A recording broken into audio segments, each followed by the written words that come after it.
He was just 8, barefoot, hungry, and all alone on that cold highland. Every morning, he chased goats across the hills, not for fun, but to survive. Until one man, a stranger, slammed on his brakes and changed everything. A pale dawn broke over the highland, casting long blue shadows across the dewy grass.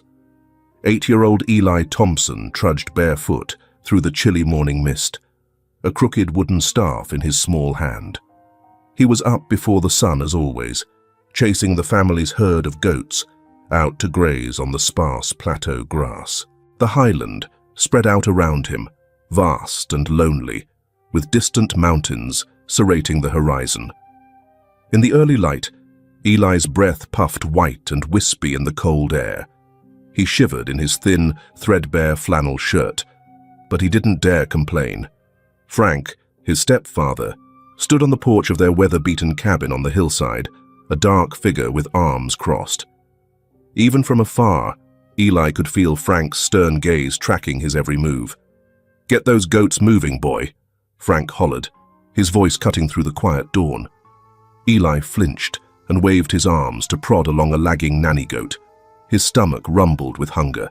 He hadn't had any breakfast, not even a crust of bread. Frank rarely fed him until after the morning chores were done, and sometimes not even then. As he guided the goats toward a brook that glimmered down in a ravine, Eli's mind wandered to memories of his mother. Mama had died just last year, and every day since felt like an uphill climb through sorrow. She had been the gentle warmth in this cold highland life. He could almost hear her voice in the rustle of the grass, urging him to be strong.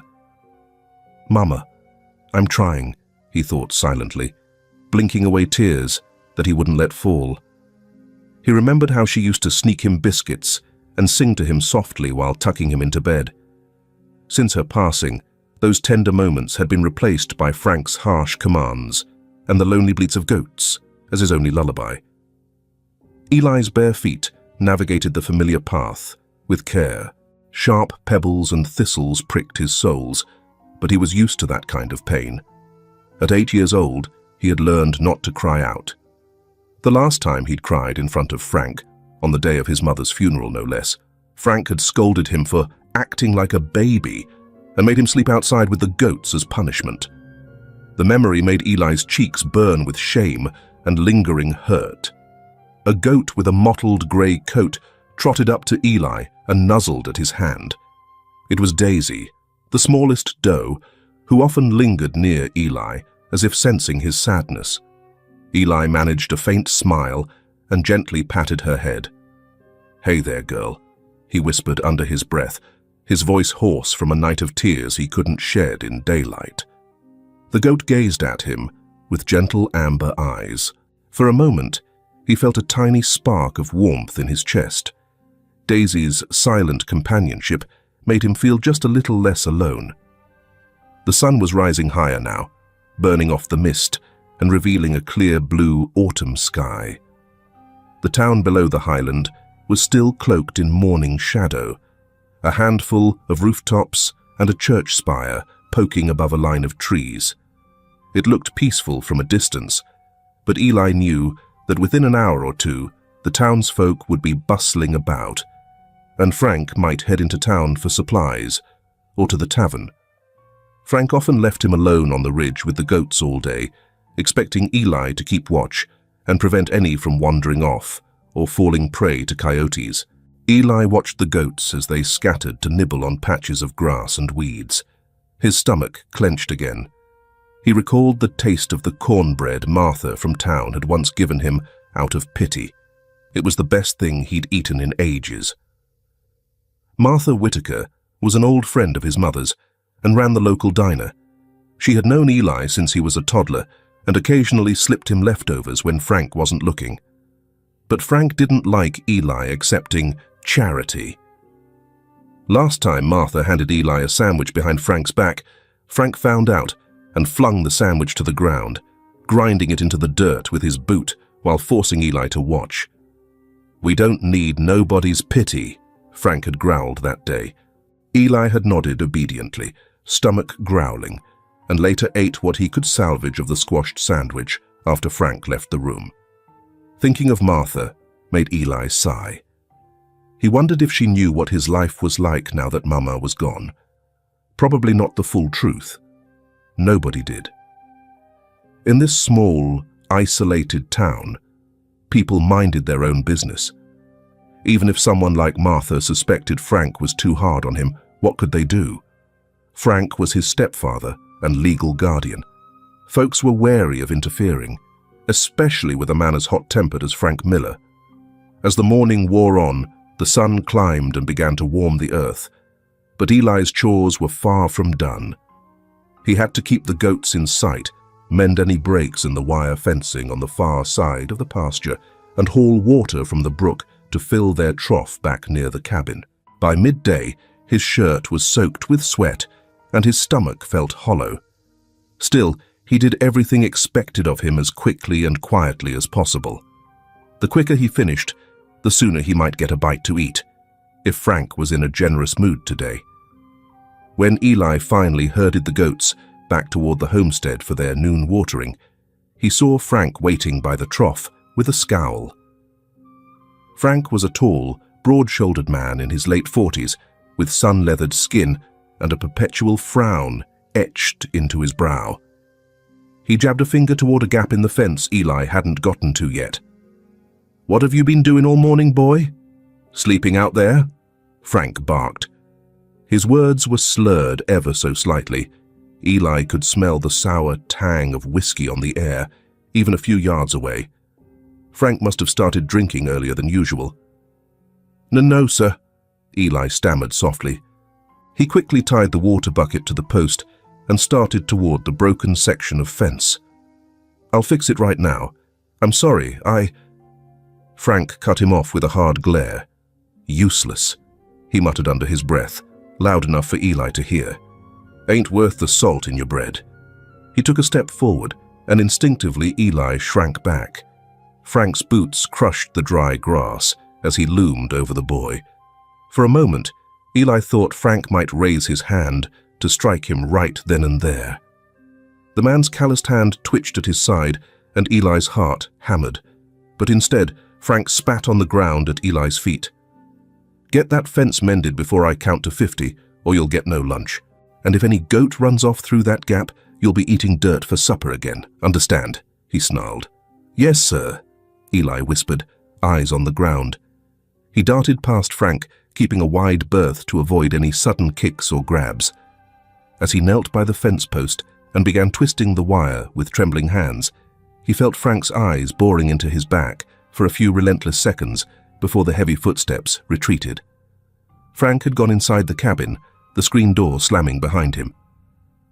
Only then did Eli exhale the breath he'd been holding. His hands shook as he worked the wire through the post. Every fiber of his being was tired of the fear, the hunger, the aching loneliness. Up above, a red-tailed hawk circled in the brilliant sky.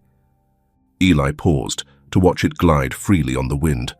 For a split second, he allowed himself to imagine what it would be like to be that hawk, to soar far away from here, to some place warm and safe and loving. A place where he didn't have to feel so scared all the time. The daydream passed as quickly as it came. Eli lowered his eyes back to the task at hand. This highland was the only home he knew, no matter how cruel its days could be. And at least for now, he had to survive one day at a time under Frank's roof.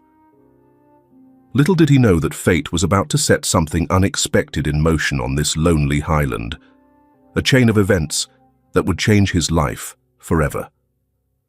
That evening, the sky burned orange and red as the sun dipped toward the jagged peaks. Eli corralled the goats back into their pen behind the cabin, securing the rickety gate with a length of rope. His small body ached from the day's labor, and fear gnawed at his belly. Frank had been in a foul mood ever since noon, grumbling under his breath as he downed whiskey straight from the bottle. Eli had tried to stay out of his stepfather's way, silently going about feeding the goats a few handfuls of grain and refilling their water trough. As Eli double-checked the latch on the pen, he noticed one of the goats was missing. Daisy, the little grey doe who had comforted him earlier, was nowhere to be seen among the cluster of bleating animals. Panic fluttered in Eli's chest. He swiveled his head around the pasture, scanning the edges of the property. Dusk's shadows were creeping in, making it hard to see. Maybe she had wandered out beyond the fence when he was mending that broken section. He thought he'd fixed it in time, but what if he hadn't? Heart thudding, Eli hurried to the gap in the fence.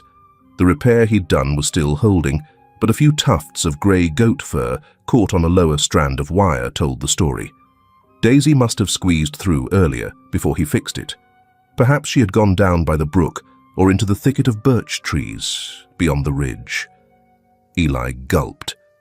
He knew he should tell Frank right away, but the thought of it made his knees weak. Maybe he could find Daisy on his own before Frank even noticed. Yes, if he was quick, he might coax her back into the pen, and Frank would be none the wiser. Summoning courage, Eli slipped through the fence gap and jogged toward the tree line, calling out in a low voice, "Daisy! Come on, girl! Here, Daisy!" His voice was hoarse and cracking, but he dared not shout too loudly, lest Frank hear. The highland was quiet except for the chorus of crickets starting up and the distant caw of a crow. Eli pushed through some brambles, his arms and legs getting scratched by thorns as he searched. His mind raced with prayers. Please, please, let me find her. After several minutes of frantic searching, he finally spotted a flash of movement near a rocky outcrop. Daisy was there, nibbling calmly on a patch of wildflowers, oblivious to the trouble she'd caused. Relief surged in Eli. "There you are," he whispered, smiling despite his fear. Gently, he approached the goat, reaching out to grab her by the collar. Daisy skittered a few steps away at first, but Eli produced a soft clicking sound with his tongue, something his mother used to do to call the goats, and the doe responded, trotting back toward him. Eli grasped her collar firmly. "Good girl," he murmured, stroking her neck. "Let's get you home." He led Daisy back toward the pen as fast as her forelegs would go, jogging and stumbling over the uneven ground. The sky had turned a deep purple, the first stars peeking out. As Eli and the goat neared the fenced area, Eli's stomach clenched at the sight of Frank's silhouette by the gate. Frank had noticed the missing goat and Eli's absence and was waiting, fists balled at his sides. Eli's mouth went dry. He gently urged Daisy through the gap in the fence and closed it behind her. Before he could utter a word of explanation, Frank's hand shot out and grabbed Eli by the shoulder. "Where have you been?" Frank's voice was a furious roar in the twilight, his breath reeking of whiskey. I was just—" Eli began, his voice quavering with dread. Frank's grip on Eli's shoulder tightened painfully, cutting him off. "You think you can just run off whenever you feel like it? Thought you could hide, boy?" Frank snarled. In the fading light, his eyes looked wild, and the veins stood out on his neck. Eli winced, the pressure on his shoulder sending sharp pain through his arm. "Daisy got out," he managed to gasp. "I went to find her so she wouldn't be lost. A goat got out because you didn't fix the fence right the first time," Frank interrupted, spittle flying from his lips. "Did I not tell you to mend it properly? You useless little brat." Frank yanked Eli forward and propelled him toward the cabin wall. Eli stumbled, barely catching himself with his hands as he collided against the rough wooden siding. Before he could regain balance, an explosion of pain lit up his back. Frank had unbuckled his worn leather belt and struck Eli hard across the shoulders. Eli cried out, a strangled yelp that was quickly swallowed by the vastness of the surrounding hills. The goats in the pen bleated nervously at the commotion. Frank's face was a mask of rage and cruel satisfaction as he raised the belt again. "Please, I'm sorry," Eli pleaded, shrinking down and covering his head with his arms. The belt lashed down again, this time across the backs of Eli's thin arms. He bit his lip to keep from screaming, but tears sprang to his eyes. The pain was fiery and immediate, and he felt the skin welt under his threadbare shirt. Frank's voice was merciless. "All day I worked to put food on the table, and you can't do one simple thing right," he thundered. Another lash, this one catching Eli's side. Eli curled into a ball on the ground, dirt and dead grass pressing against his cheek. His ears rang with Frank's words and the rush of his own blood. Inside the house, a light had come on. Someone must have heard the shouting. Across the stretch of darkening field, a lone pickup truck driving on the distant road slowed as it approached the property, its headlights cutting beams across the twilight. But Frank was oblivious to everything except his anger. He lifted Eli by the collar of his shirt, forcing the boy to his feet. The fabric tore slightly in Frank's fist. "I feed you, I clothe you, and this is how you repay me?" Frank growled inches from Eli's face. Eli could smell the whiskey and tobacco on his breath and whimpered, tears rolling down his dirty cheeks. Frank raised his hand, still clutching the doubled-over belt. "Maybe a night without supper will teach you, or maybe I should just—" He didn't finish the sentence. At that exact moment, the rumble of an engine and the crunch of gravel came from just beyond the fence. Bright headlights flooded the yard. Nathan Grayson was driving along the winding country road as dusk settled over the Highland. His black SUV navigated the bends carefully. He had taken a detour off the main highway to enjoy the scenic route through the mountains. Nathan was in his early 50s, a distinguished man with kind yet sharp eyes and a streak of silver in his brown hair. He had spent the day visiting a rural community center, his charitable foundation, funded in a nearby county. Now, as he headed back toward the city, he reflected on the stark beauty of the landscape and the pockets of hardship he knew were often hidden in places like this. As his vehicle crested a hill, Nathan's headlights swept over a scene that made his heart jolt. Off to the right, beyond a barbed wire fence, he glimpsed a large man dragging a small boy up against the side of a cabin.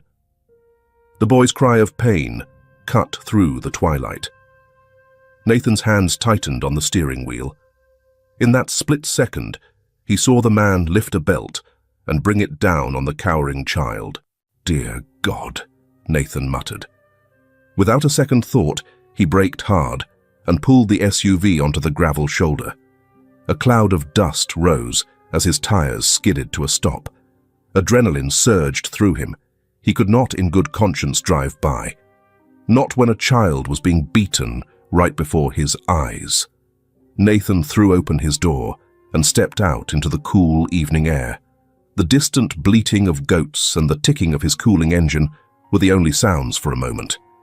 He grabbed a flashlight from the glove compartment, less for light, his headlights already illuminated the yard, more as a potential tool if things got dangerous. Then he moved swiftly toward the low fence separating the property from the road. "Hey, what's going on here?" Nathan called out, his voice commanding as he approached. His boots crunched on the gravel, and he held one hand up to shield his eyes a little from his own high beams, which lit the yard in stark white. By the cabin wall, the hulking man had paused, momentarily stunned by the interruption. The boy, who looked no older than 7 or 8, was curled on the ground, his thin arms visible and marked by what looked like fresh welts. Nathan felt a surge of anger heat his blood at the sight. The man, Frank, Nathan would soon learn his name, snapped out of his surprise and rounded on Nathan with an ugly scowl. He dropped the boy's collar, letting the child slump against the wall. "Mind your own business," Frank spat, eyes flashing with hostility. "This is my property. Get on out of here." Nathan stepped right up to the fence line, refusing to be intimidated. He could smell alcohol in the air and see the man's unsteady stance. "I'm making it my business," Nathan said firmly. His voice was low and steady, the controlled tone of someone used to being listened to. He fixed Frank with a stare that dared him to object. I saw what you were doing to that boy." Eli, still trembling on the ground, looked up in astonishment. In the harsh lighting, Nathan could see the child's face, streaked with tears, pale with fear, and etched with bruises old and new. The sight was heartbreaking and infuriating all at once. Frank took a few lumbering steps closer, brandishing the belt in his hand. "You've got some nerve, mister," he snarled. "That boy is my son, and I'll discipline him how I see fit. It ain't got nothing to do with you." There was a slight slur in Frank's voice, and he jabbed a finger in Nathan's direction threateningly. Nathan's jaw clenched. He had zero tolerance for child abusers, no matter who they claimed to be. "That's not discipline," he retorted, his tone ice cold. "That's abuse. I won't stand by and watch you hurt him." Frank barked a harsh laugh, though uncertainty flickered in his eyes. He hadn't expected a stranger to intervene, much less one who stood unflinching before his anger. "You some kind of hero? Think you can waltz in here in your fancy car and tell me how to raise my kid? Last warning, pal. Get back in that car and drive away. This is a family matter." Nathan's heart pounded with righteous fury, but he kept his voice measured. "I'm not leaving," he replied. He could see Frank's rage building, the man's chest heaving. "I won't let you touch him again. I've already called the sheriff." It was a bluff. His phone was in his pocket, but he was prepared to call. "If you care about your family matters, you should know that beating a child is against the law, and immoral, to say the least." Eli's wide eyes moved from Frank to Nathan. The boy was breathing hard, clearly in pain and shock, but Nathan saw something else there too, a flicker of hope. Frank stepped right up to the fence, the two men now only a couple of yards apart. Frank was taller and burly from years of hard labor, but he was also drunk and off balance. Nathan, a former college football player in his youth, still kept fit. He was ready to defend himself, or the boy, if it came to it. The goats bleated nervously in their pen as the tension in the air thickened. "You're going to regret sticking your nose where it doesn't belong," Frank growled. His free hand clutched the fence post as if to steady himself. "Don't you lecture me? I put food on that boy's table, a roof over his head." Nathan cut him off sharply, disgust evident on his face. "And bruises on his back. I saw you. So did anyone else passing on that road." He gestured briefly to the road where another car might come along at any time. He was partly bluffing. This stretch was lonely, but Frank glanced that way uncertainly. Nathan pressed the advantage. "Hurting a child is inexcusable. You lay a hand on him again, and I will make sure you answer for it." Frank's face contorted with fury at being challenged. For a moment, Nathan thought the man might swing the belt at him across the fence. Instead, Frank threw it to the ground and balled up his fists. "You just signed up for a world of trouble, mister," he snarled. "You have no idea who you're dealing with." Nathan stood firm, his eyes never leaving Frank. "Neither do you," he said quietly, voice laced with resolve. He glanced past Frank to where the boy huddled. The child was watching, eyes huge in the darkness, as if this were some impossible dream that might evaporate. Nathan felt an overwhelming protective instinct. This had to end now. Frank started to climb over the fence, clearly intending to make good on his threat and physically force Nathan off his land. As his boot caught the top rail, he leaned forward aggressively. "I'll beat you to a pulp," he snarled. Nathan stepped back just enough to be out of immediate reach. His hand tightened around the heavy flashlight he'd grabbed, ready to use it in self-defense if needed. His voice rose, ringing out with a fierce authority that stopped Frank in his tracks. "If you touch him one more time," Nathan warned, each word measured and deadly calm, "you'll regret it for the rest of your life." The power of that promise hung in the air, echoing against the darkening sky. Frank froze, with one leg over the fence and the other on the ground, Eli's heart thumped wildly in his chest as he heard those words. Never in his life had someone stood up like this for him, and the weight of it made his breath catch. Nathan's unyielding glare bore into Frank. In that charged moment, the balance of power shifted. The boy wasn't alone anymore, and Frank Miller, faced with a man who clearly meant every word of that threat, found himself at an unexpected disadvantage. For a moment, after Nathan's chilling ultimatum, time seemed frozen. Frank stayed perched halfway over the fence, his face a contorted mask of rage and uncertainty. Eli watched with held breath, a dull ache radiating through his bruised arms and back. Then Frank's temper boiled over. With a guttural yell, he lunged the rest of the way over the fence and charged at Nathan. "You son of a—" he bellowed, swinging a heavy fist wildly at the stranger who dared defy him. Nathan was ready. He sidestepped Frank's telegraphed punch with surprising agility, given the age difference. Frank stumbled forward, thrown off balance by the momentum of his missed swing. Nathan hated violence, but he knew how to handle himself. Years of self-defense classes and a protective instinct kicked in. As Frank swiveled for another attack, Nathan raised the solid metal flashlight in his hand just in time. Frank's second swing collided with the flashlight's shaft instead of Nathan's face, resulting in a painful crack against Frank's knuckles. Frank howled in pain and fury, momentarily reeling. Seizing the chance, Nathan delivered a swift, calculated strike, not with the flashlight, but a firm jab of his free hand against Frank's broad chest. The blow wasn't enough to seriously harm the big man, but it did send him stumbling backward.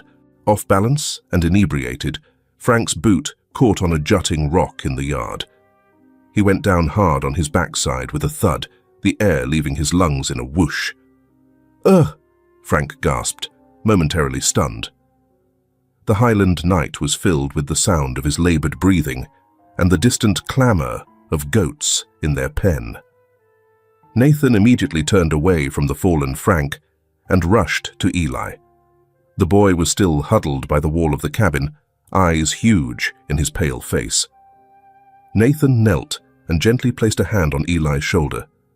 Eli flinched at first, but when he realized this touch was tender, not a strike, he gazed up at Nathan with a mixture of relief and disbelief. "Can you walk, son?" Nathan asked softly, concern evident in his tone. Up close, he could see Eli's injuries in grim detail. An angry red welt peeked out from the collar of the boy's shirt, and fresh bruises were forming on his forearms. Nathan's heart clenched at the sight. Eli nodded shakily. "Yes, sir," he whispered, his voice raw from crying. Behind them, Frank was cursing and struggling back to his feet. Nathan cast a glance over his shoulder. The man was on his knees now, shaking off the fall. They had only moments before Frank would come at them again. Nathan slid his arm around Eli's back and helped the boy stand. Eli winced, but didn't protest, desperate to get away from Frank. "Come with me," Nathan said firmly. He half-supported, half-carried Eli away from the cabin and toward the idling SUV on the roadside. The gravel crunched under Nathan's boots and Eli's bare feet. The boy was unsteady, but he clung to Nathan, limping quickly alongside him. By the time they reached the fence, Frank had staggered upright, eyes blazing. "Eli!" Frank shouted hoarsely, a note of panic and fury mingling in his voice. "You get back here, and you—" He jabbed a finger at Nathan, his other hand cradling his lightly fractured knuckles. "You can't just take him. That's kidnapping, you hear me? You're going to pay for this." Nathan ignored the tirade and focused on getting Eli over the low fence. He lifted the boy carefully under the arms and across the wire. Eli let out a whimper as his sore body was jostled, but Nathan was as gentle as possible. Once on the other side, Eli leaned against the SUV, tears streaming silently down his face. Whether from pain, fear, or relief, it was impossible to tell. Nathan quickly vaulted over the fence himself. Frank was lurching toward them across the yard now, spurred on by desperation. "He's my boy!" he hollered into the night. "You have no right." Even in the dimness, Nathan could see the madness in Frank's expression. Part anger, part fear of losing his control over Eli. Nathan yanked open the passenger door. "Get in, Eli," he urged. The boy obeyed as fast as his battered body allowed, scrambling into the seat. Nathan reached over him and pulled the seatbelt across, hands swift but careful. Eli's small fingers clutched at Nathan's sleeve for a second, a wordless plea not to leave him. Nathan squeezed the boy's hand reassuringly. "It's all right. I'm here," he said softly. Frank had reached the fence. He was breathing hard, swaying on his feet. "You're gonna regret this," he barked, though there was a quaver in his voice. "I'll have the law on you, I swear it." Nathan shut Eli's door and turned to face Frank across the fence one final time. "The law?" Nathan replied, raising his voice enough for Frank to hear. "Yes, let's involve the law. Go ahead and call the sheriff, Mr. Miller. I'll be more than happy to show him what you've done to this child."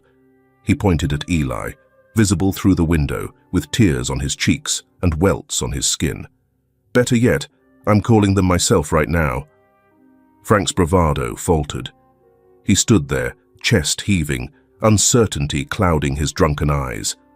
For a split second, it seemed like he didn't know what to do. His power over Eli was slipping away, and a stranger had dared to challenge him with consequences he hadn't planned on. Nathan didn't wait for Frank to respond. He slid into the driver's seat and started the engine. As he did, he grabbed his cell phone from the center console. The SUV's headlights were still bathing Frank in harsh light. He looked suddenly smaller, standing alone in the glow, with dust swirling around him. With one hand on the wheel, Nathan hit 911 on his phone and pressed it to his ear. Frank's eyes widened slightly at that. In the quiet of the cab, Eli could hear the faint sound of the emergency operator answering. Nathan spoke clearly and calmly into the phone. "I'm reporting an incident of child abuse at the Miller property on Old Creek Road. The child is safe with me now, and I'm en route to Pinewood Town Clinic. The abuser is Frank Miller, the child's stepfather. Yes, that's right. Please, send a deputy to secure the scene and take his statement." Frank's mouth moved in what looked like curses, but Nathan could not hear him through the closed windows.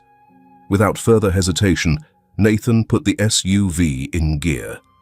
The tires kicked up gravel as they pulled onto the road, leaving Frank Miller behind in a cloud of dust and headlights. Eli sat curled in the passenger seat, trembling from adrenaline and pain. Nathan ended the call to 911 after giving all the necessary information and gently set the phone down. The road ahead was dark, except for the reach of the headlights. For a few minutes, the only sound was the hum of the engine as they drove away from the nightmare Eli had lived. Nathan glanced over at the child by his side. In the glow of the dashboard, Eli's face was pale, and he clutched the seatbelt strap across his chest with both hands.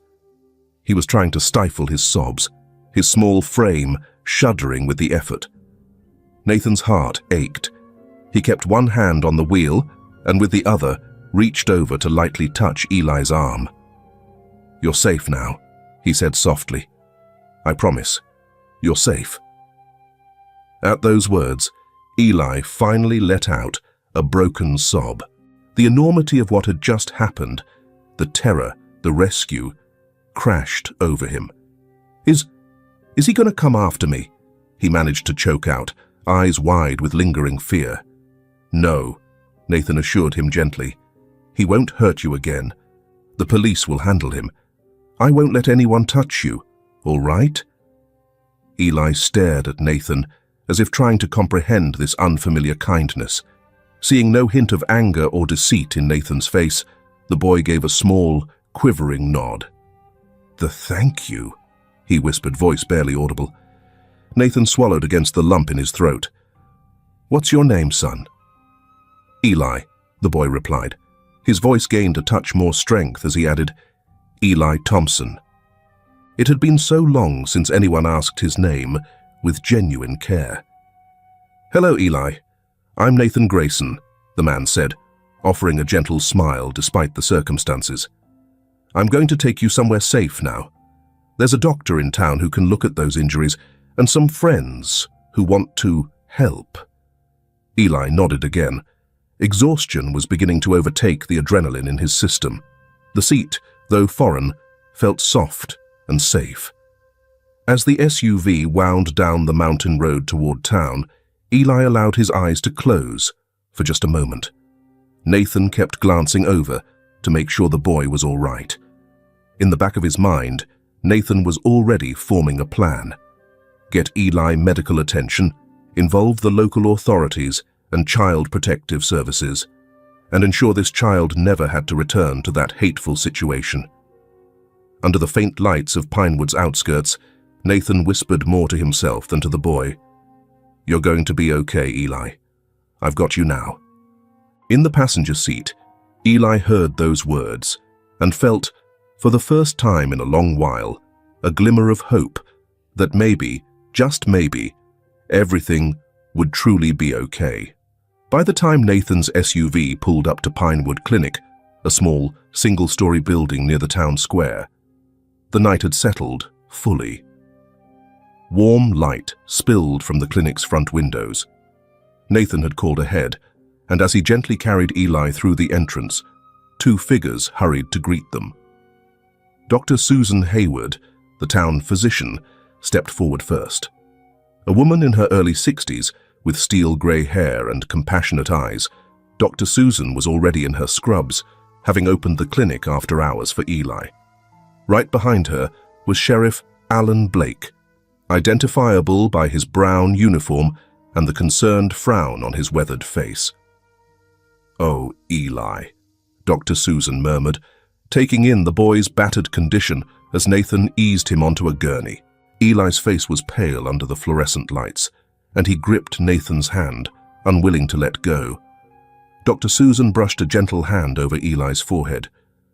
"It's all right, sweetheart. You're safe here."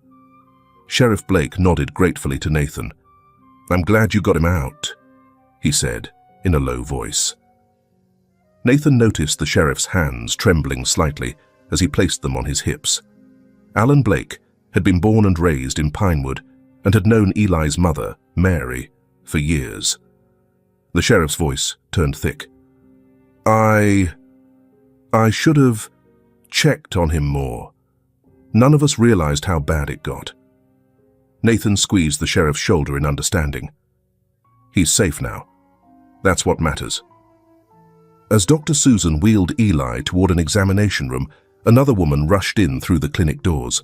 It was Martha Whitaker, still wearing her apron from the diner and looking out of breath. She must have heard the news from the flurry of police activity. Word traveled fast in a small town. Martha's eyes widened as she saw the small figure on the gurney.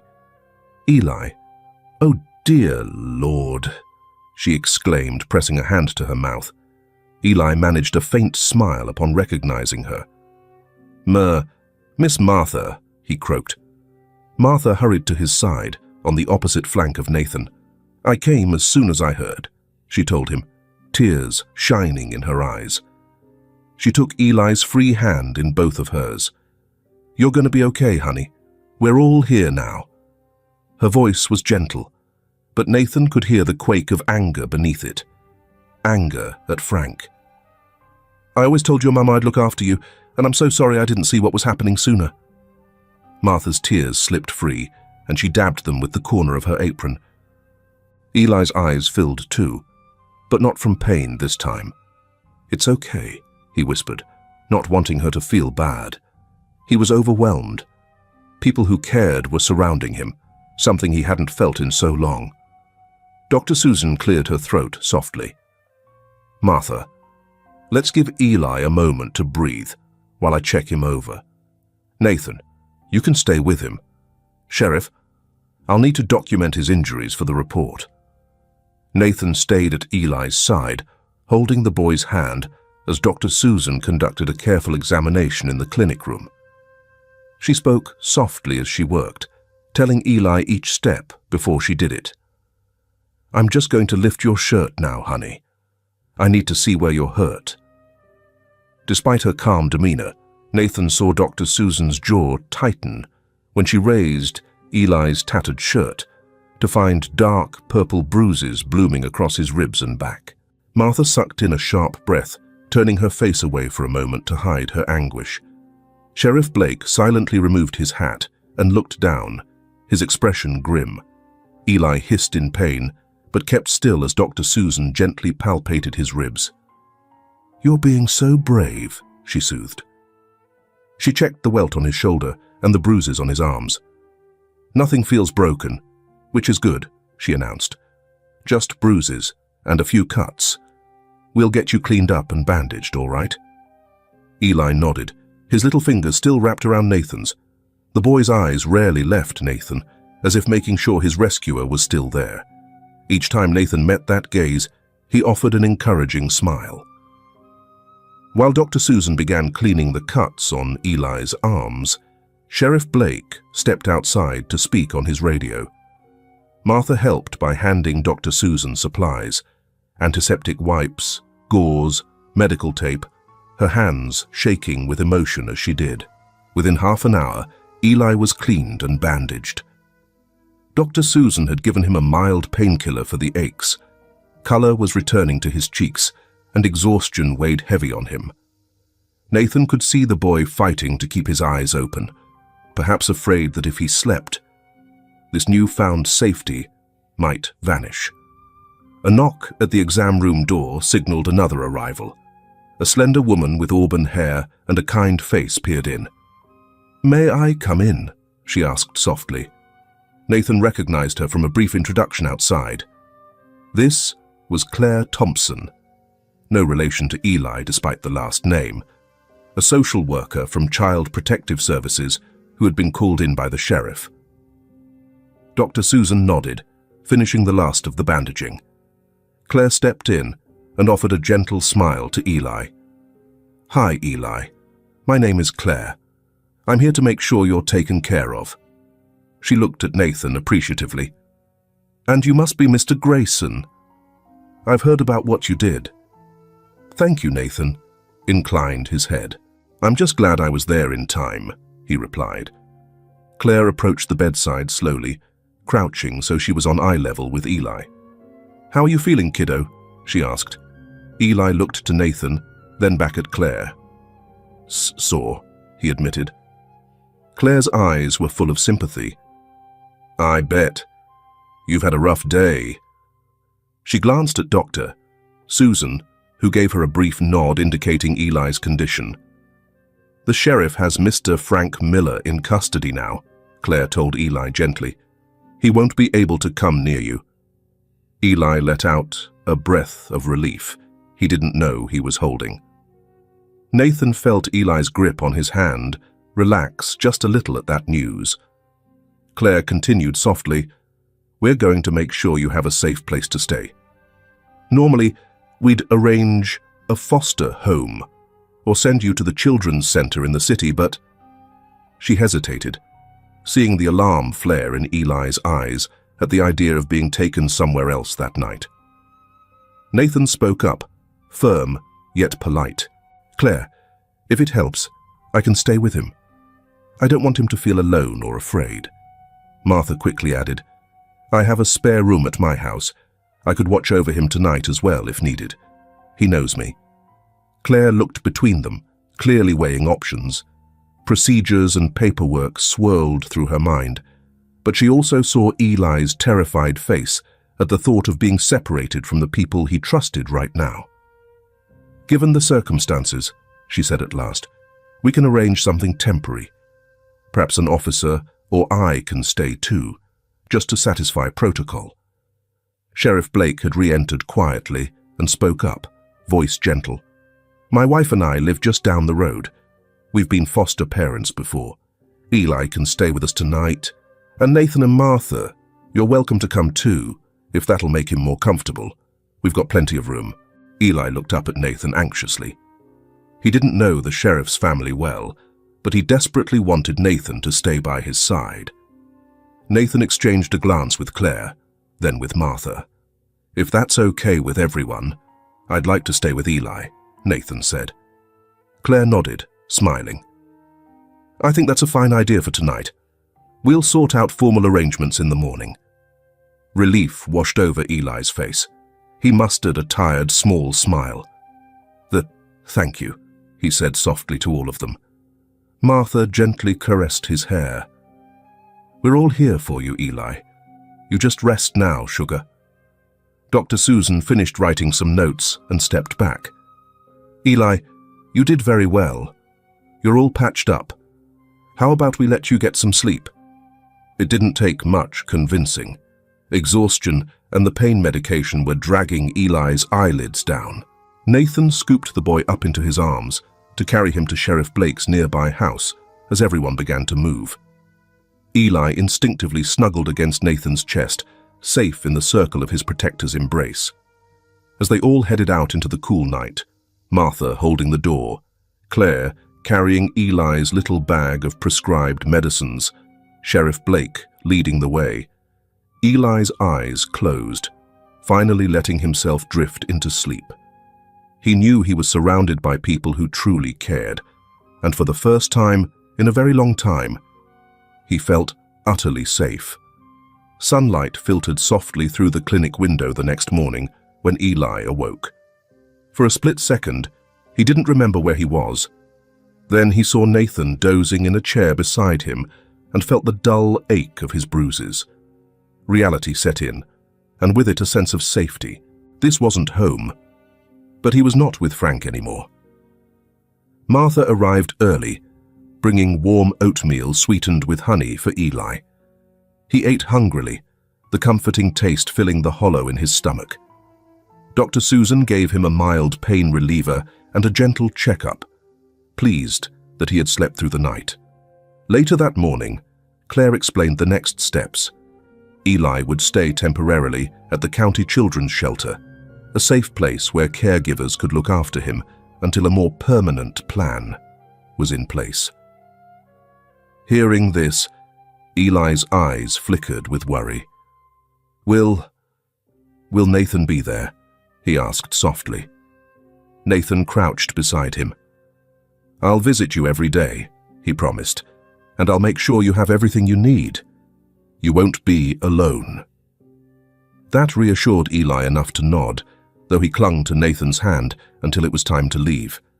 Claire drove them to the shelter 2 towns over, a big, homey house where several children lived under the care of trained staff. The transition was daunting for Eli. He stood in the doorway of the bright playroom, shoulders drawn up anxiously. A caretaker showed him a cozy bunk bed he'd use and introduced a couple of other children. Eli offered them a timid wave, but hovered close to Nathan's side. Nathan spent a long time helping Eli settle in that first day. He unpacked the small bag of clothes and items Martha and Claire had put together for Eli. He placed a new stuffed teddy bear, a gift from the sheriff's wife, on the bed. "This is a nice place," Nathan said, sitting next to the boy. "It's safe. And remember, it's not forever." Eli nodded silently, twisting the hem of his shirt. When it came time for Nathan to go home that evening, Eli's eyes brimmed with tears. Nathan knelt and pulled him into a hug. "I'll be back tomorrow. You can count on it." Eli pressed his face into Nathan's shoulder for a moment, then released him with a brave attempt at a smile. True to his word, Nathan visited the shelter every single day. Each afternoon, his black SUV would pull into the drive, and Eli would race to the window with anticipation. They spent hours together in the common room or the backyard, kicking around a soccer ball, drawing pictures, or doing Eli's schoolwork. Claire had arranged tutoring until he could enroll in school. Day by day, Eli grew more at ease. He even started to play with the other children a little, though he was happiest when Nathan was there. At night, if Eli woke from a nightmare about Frank, The staff allowed him to call Nathan on the phone, and Nathan always answered, no matter how late it was. He would speak in a calm, steady voice over the line until Eli's shaking voice grew drowsy and the bad dreams faded away. "You're safe now," Nathan gently reminded him each time. "He can't hurt you ever again." Those words became like a soothing spell, helping Eli sleep through the rest of the night. In the nurturing environment of the shelter, and with Nathan's unwavering support, Eli's wounds began to heal. The bruises on his skin yellowed and disappeared. His timid silence gave way to occasional laughter when Nathan told a corny joke or made a funny face. The staff noted how the little boy's eyes, once clouded with fear, started to shine a bit brighter each day. About a month later, during one of Nathan's afternoon visits, Claire arrived with an update. Pulling Nathan aside, but within Eli's view, she said, "Good news. The judge approved your foster care application." They had fast-tracked Nathan's background check and home inspection, given his clear record and stable life. Now the path was officially open for Eli to live with Nathan as his foster son, a first step toward adoption. That evening, Nathan found a quiet moment to sit with Eli under a tree in the shelter's yard. "How would you feel about coming to live at my house?" Nathan asked gently. "Not just visits, but for good. At least until we sort out a more permanent family for you." He wanted to phrase it carefully, not to assume too much, despite his growing desire to be that permanent family. Eli's breath caught in his throat. You mean it?" he whispered. "I could stay with you? Like family?" Nathan's eyes stung with sudden emotion. He reached over and took Eli's hand. "Yes, if you want to. I'd be your foster dad for now. We can live together, and I'll take care of you every day." Eli didn't respond in words. He threw his small arms around Nathan's middle, holding him tightly. Nathan felt the boy nodding vigorously against his chest. "All right then," Nathan murmured, his voice warm and gentle. He pulled back slightly to look at Eli's face. "We'll start tomorrow. We'll pack your things and you'll come home with me." Eli wiped a happy tear from his cheek. He could hardly believe what he was hearing. In the fading golden light of that afternoon, he clung to Nathan's hand, afraid to blink in case this promise might vanish. But it was real. After weeks of waiting and hoping, he wasn't just going to have a safe haven. He was going to have a home. 2 months later, on a crisp morning, Eli found himself clutching Nathan's hand in a county courthouse. Today was the day Frank Miller would face justice. The courtroom was intimidating with its wooden benches and solemn seal of the state mounted on the wall. But Nathan was right beside Eli, and on the row behind them sat familiar faces: Martha, Claire, Sheriff Blake, and Dr. Susan, all there to support Eli and testify as needed. Frank was led into the courtroom in handcuffs. Eli's stomach did a little flip at the sight of his stepfather in an orange prison jumpsuit, but the boy steadied when Nathan's hand gave his a gentle squeeze.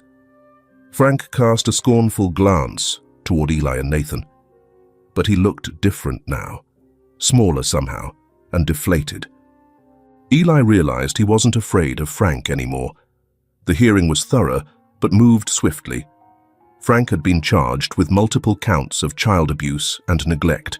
He had initially pleaded not guilty, trying to claim that he'd only been disciplining a misbehaving child. But the evidence to the contrary was overwhelming.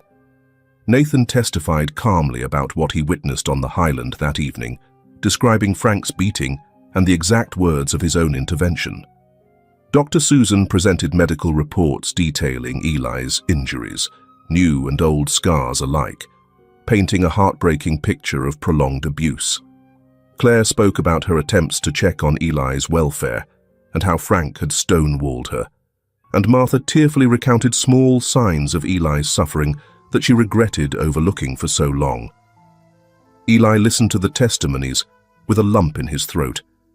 It was hard hearing all of it laid out, but he kept reminding himself, it's not happening anymore. Nathan's arm stayed around Eli's shoulders the whole time, a steady comfort. When it came time for sentencing, Frank had no real defense. His court-appointed attorney muttered something about alcohol problems and stress, but nothing excused the cruelty inflicted on an 8-year-old boy. Before the judge passed sentence, she offered Frank a chance to speak. Frank stood, shackled at the wrists, and turned to face the courtroom. For a fleeting moment, Eli wondered if he'd apologize. Maybe not to him directly, but just say he was sorry for what he'd done. Frank opened his mouth, his jaw working. But no apology came. Instead, he spat out bitterly, "All this fuss over a kid that ain't even mine by blood. I did what I had to. You folks don't know what it's like, raising a kid on your own with no help." "Enough," the judge interjected sharply, her gavel cracking once. Frank fell sullenly silent under her steely stare. Judge Ramirez was a stern, middle-aged woman with clear eyes that looked over the courtroom and settled on Eli for a moment. Her gaze softened as she addressed the room. "Mr. Miller, whatever hardships you faced, there is no excuse for the abuse you inflicted. A child is not a punching bag." She then delivered the sentence: 15 years in state prison, the maximum penalty given the charges and prior incidents that had come to light during the investigation. She also signed an order terminating Frank's parental rights over Eli permanently. A collective breath seemed to exhale from those present. Eli didn't fully understand the length of the sentence, but he knew it was a long time. Long enough that Frank wouldn't be able to come near him until well into his adulthood, if ever. Frank's shoulders slumped as the judge finished. He was led out of the courtroom, hands bound, a defeated scowl on his face. He did not look back. As soon as the judge adjourned the hearing, Martha let out a quiet cheer and dabbed at her eyes. Sheriff Blake gently patted Eli's back. "It's over now, son," the sheriff said kindly. "He got what he deserved." Eli nodded slowly. It felt strange, a mix of relief, sadness, and closure swirling inside. Relief won out. Frank was truly gone from his life. Nathan knelt next to Eli's chair, coming to eye level. "You okay?" he asked softly. Eli took a moment to listen to his own heart. The tightness he used to feel whenever he thought of Frank was easing, like a dark cloud lifting to let in sun. "Yeah," he whispered. "I think I'm okay." Nathan smiled and pulled him into a hug right there in the courtroom. "You were so brave," he murmured into Eli's hair. Eli felt a couple of Nathan's tears warm against his scalp, and he realized his new father, for that is how he thought of Nathan now, was crying quietly in relief and joy. Claire joined them, her voice gentle. "Eli, with Frank's rights terminated, the path is clear now for adoption. If that's what you and Nathan want." She knew it was, but she asked out of respect. Nathan and Eli exchanged a glance. Nathan raised his eyebrows as if to say, "It's up to you." Eli didn't need any more prompting. "I want Nathan to be my family," he said clearly, his small voice echoing in the now emptying courtroom. Martha gave a little sob of happiness behind them. Nathan's eyes shone. He scooped Eli up into his arms, lifting him off the ground in a joyful embrace. "And I want you to be mine, Eli," he said, his voice thick with emotion. "We'll make it official as soon as possible." Judge Ramirez, who was collecting her papers a few feet away, overheard those words. She paused and offered the pair a rare smile. "I'll look forward to signing those adoption papers," she said warmly. "Congratulations, Mr. Grayson, and to you too, Eli. You've both been through a lot to get here." Eli blushed and hid his face against Nathan's shoulder, overwhelmed with happiness. He had entered this courthouse terrified, but he was leaving it with justice served and a new future to look forward to. Surrounded by the good people who had stood by him, he felt lighter than air. As they all walked out of the courtroom together into the bright mid-morning sun, Eli reached up and took Nathan's hand in his own. The past was finally behind them, and a new life, a better life, was just beginning. A week after the trial, Nathan carried a sleepy Eli over the threshold of his house, a warm two-story home in a leafy suburb outside the city. It was late evening, and Eli had dozed off in the car. Now he blinked awake as Nathan gently set him on his feet in the foyer. "Welcome home, Eli," Nathan said softly.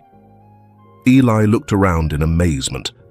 The house was cozy and inviting.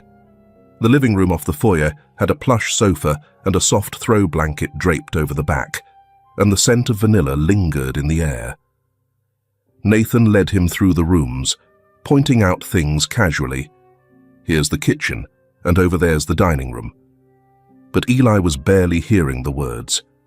He was marveling that this beautiful place was going to be his home. Upstairs, Nathan pushed open a door to what would be Eli's bedroom.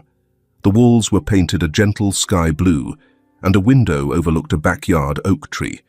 On the bed was a navy comforter patterned with stars, and propped against the pillows was a brand-new stuffed dog with floppy ears. On a small desk in the corner lay a stack of drawing paper and crayons, waiting for him. Eli stepped inside, eyes wide. This is for me," he breathed. "All yours," Nathan affirmed, smiling. "I had some help getting it ready. We wanted you to feel at home." Eli picked up the stuffed dog reverently. It was soft and big enough to hug. Emotion thickened his voice. "Thank you. It's amazing." He paused. "Can I name him?" "Of course," Nathan chuckled. "He's yours, after all." Eli hugged the plush pup thoughtfully. "I think I'll call him Chester," he decided shyly. "Hello, Chester," Nathan said, giving the toy a pat. "I think you're going to love it here."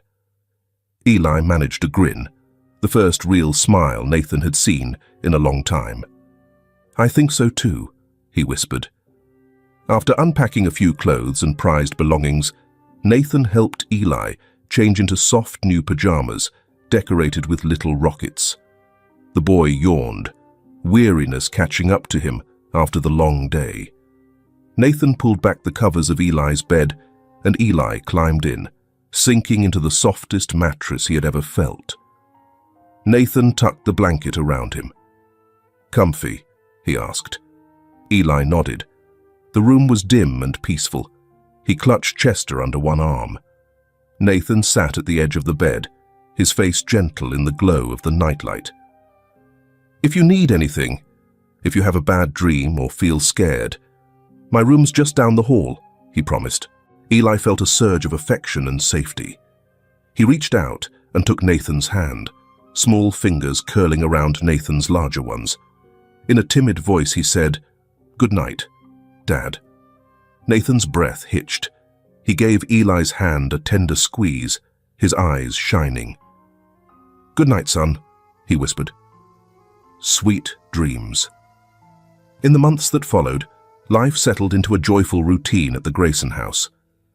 Each weekday morning, Nathan made Eli a packed lunch and walked him to the school bus stop. Every evening, they ate dinner together and talked about their day. On weekends, they visited parks, baked cookies in the kitchen, or played catch under the oak tree in the backyard. With every bedtime story, every reassuring hug after a bad dream, every peal of laughter shared, Eli grew more confident and secure.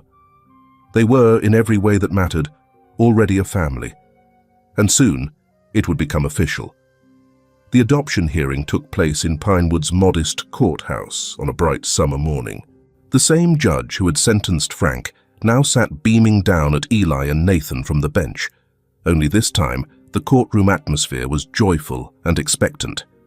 Gathered in the first rows were Martha, Claire, Sheriff Blake, Doctor, Susan, and a few friendly faces from town who had come to witness this happy occasion. Eli sat at the petitioner's table beside Nathan, swinging his legs anxiously under the chair, not from fear, but from excitement. Nathan gently put an arm around his shoulders, and Eli flashed him an eager grin. Judge Ramirez cleared her throat, though she too wore a smile. "We're here today in the matter of the adoption of Eli Thompson," she began. "Mr. Nathan Grayson has petitioned to become Eli's legal father." The formal words made Eli's heart thump with anticipation. After a few procedural questions for Nathan, confirming his name, address, and intent to adopt, the judge peered kindly over her glasses at Eli. "Young man, can you please state your name for the record?" Eli sat up straight. "My name is Eli," he paused, then added proudly, "Eli Thompson Grayson, Your Honor." A soft chuckle rippled through the room. Nathan's eyes glistened as he squeezed Eli's hand. The judge's smile widened. "Well, I'd say that answers my next question," she said. "But just for formality, Eli, do you want Mr. Grayson to be your dad and to live with him as your family from now on?" "Yes, ma'am. More than anything," Eli replied, his voice clear and sure. "And Mr. Grayson," Judge Ramirez continued, turning to Nathan, "do you promise to love and care for Eli as your own son for all the days of your life?" Nathan's voice caught in his throat for a second as emotion swelled. "I do, Your Honor. With all my heart." Martha sniffled loudly into a handkerchief, and even Sheriff Blake had to blink hard a few times. Judge Ramirez nodded, looking pleased. "Then I see no reason to delay. By the power vested in me by the state, I hereby approve the adoption. Eli Thompson Grayson," she addressed the boy with a grin, "you officially have a forever family. Congratulations." She brought down her gavel lightly, and the courtroom erupted in gentle cheers and applause. Nathan scooped Eli into a hug, lifting him off the ground as everyone clapped. Eli threw his arms around Nathan's neck, feeling an overflow of pure happiness. Martha and Claire hurried over first, both dabbing tears of joy. "Oh, Eli, sweet boy, you got your happy ending," Martha cried, giving him a kiss on the cheek before wrapping both Nathan and Eli in a warm, grandmotherly hug. Claire offered her congratulations and ruffled Eli's hair affectionately, noting how at peace he looked. Dr. Susan hugged Nathan and then Eli, remarking, "Your mother would be so proud, Eli." He believed it was true. Somehow, he felt she knew and was smiling on him today. Finally, Judge Ramirez stepped down from the bench to hand Nathan and Eli the official adoption certificate. In a rare casual moment, she said, "I rarely get to see outcomes as uplifting as this. You take care of each other now." "We will," Nathan promised, shaking her hand. Eli nodded vigorously, clutching the certificate against his chest like a treasure. As they all filtered out of the courtroom into the sunshine, Sheriff Blake pulled out his phone. "All right, everyone, how about a photo of the new family?" On the courthouse steps, Nathan knelt beside Eli while their friends gathered around them. In the picture that followed, Eli's grin was gap-toothed and radiant, Nathan's arm was wrapped around his son, and a small town's worth of love surrounded them. Eli realized, as the camera flashed, that he had everything he'd ever dreamed of now: a father who loved him, friends who felt like an extended family, and a future that was bright and open. He silently whispered a thank you to his mama somewhere above, and to anyone listening, for bringing Nathan into his life. He was home. Forever. Later that afternoon, after the adoption ceremony, Nathan and Eli took a drive up the winding road to the Highland above Pinewood. The late-day sun cast a golden sheen over the grasses and rocky outcrops. This was the same plateau where Eli had once herded goats under very different circumstances. Today, he returned not as a frightened boy under a tyrant's thumb, but hand in hand with his father, ready to face the past and say a proper goodbye. They stopped near the old Miller property. The dilapidated cabin still stood, now empty and quiet. The goat pen's gate hung open, swaying gently in the breeze. Eli gazed at the familiar yard, where so many unhappy memories had played out. He felt a slight shiver, recalling cold mornings and harsh words. But then Nathan's warm presence at his side brought him back to the present. "You all right?" Nathan asked softly. Eli nodded. "It's strange. Seeing it now," he said. They stood by the fence line where Nathan had once confronted Frank. The place seemed smaller than Eli remembered, almost forlorn. "I used to think I'd be stuck here forever," he admitted. Nathan knelt down, putting an arm around Eli's shoulders. "You're free of this place, Eli. You never have to come back here again if you don't want to." "I know," Eli replied, leaning into Nathan. "I wanted to come back just this once, so I can leave it behind for good." With that, they returned to the car and drove a little farther up the hill to a small country cemetery nestled under a stand of cedar trees. Eli's mother was buried there, marked by a simple stone that Nathan and Martha had helped him choose months ago. Eli approached the grave, carrying a small bouquet of wildflowers he had picked by the roadside. Nathan hung back a few respectful steps to give him privacy, though he remained close enough for comfort. "Hi, Mama," Eli whispered, kneeling and placing the wildflowers gently at the base of the headstone. The carved letters of her name, Mary Thompson, glinted in the sunlight. I wanted to tell you that I'm okay. I have a home now. A real home. Nathan's taking good care of me. He's my dad now." Eli smiled, a tear slipping down his cheek. "I wish you could meet him. You'd like him, Mama. I know you would." A soft breeze stirred the grass, and Eli closed his eyes, imagining it was his mother's spirit wrapping him in a warm embrace. He felt no sadness now, only love and a gentle peace. "I love you," he murmured. "I won't ever forget you. Thank you for watching over me." After a quiet moment, Eli stood, and Nathan came forward, wrapping an arm around him. They lingered by Mary's grave together, the father and son soaking in the tranquility of the highland in the late afternoon glow. High above, a familiar cry echoed, the keening call of a red-tailed hawk circling in the vivid blue sky. Eli shielded his eyes and watched the bird soar freely on the wind currents.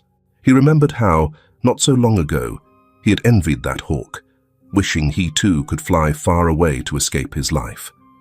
But standing here now, Eli realized he no longer needed wings to be free. He had found freedom in the love and protection of those around him. "Ready to go, son?" Nathan asked, gently after a while. Eli took a final fond look at his mother's resting place and the sprawling highland beyond, bathed in golden light. All the fear and pain that had once lived here were now just memories, laid to rest, like the flowers on Mary's grave. He reached up and took Nathan's hand firmly in his own.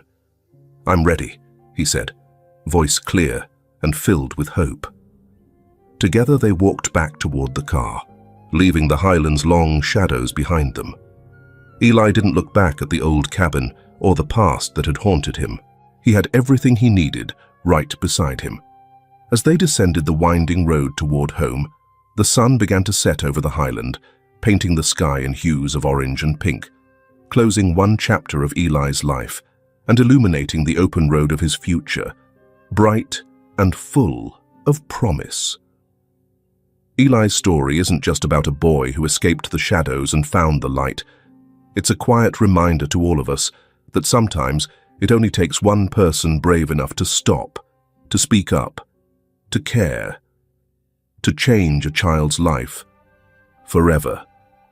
In real life, we may not be millionaires like Mr. Nathan Grayson, but often all it takes is a glance of concern, a simple question, or just being there at the right time. And that can become someone's miracle. Let's listen more. Let's look a little deeper, because behind every door, in every quiet house, there might be a child like Eli, silently hoping for someone to reach out. As for me, the one telling you this story, I believe this. Kindness doesn't have to be grand, just timely. And justice doesn't always begin in a courtroom. Sometimes it begins in the heart of someone who refuses to look away. To the dear women listening, especially those of you in your golden years, I wonder, are you sitting by your window right now, maybe with a warm cup of tea? Did today's story stir something inside you? A memory of being hurt, or perhaps of someone who once protected you when the world turned cold? I wish you a gentle evening. May your heart stay soft enough to keep believing in goodness, even when life has tried to wear you down. And if this story touched you, would you leave a little comment? Just so I know that in this big world, we've found a quiet moment of connection. Through empathy,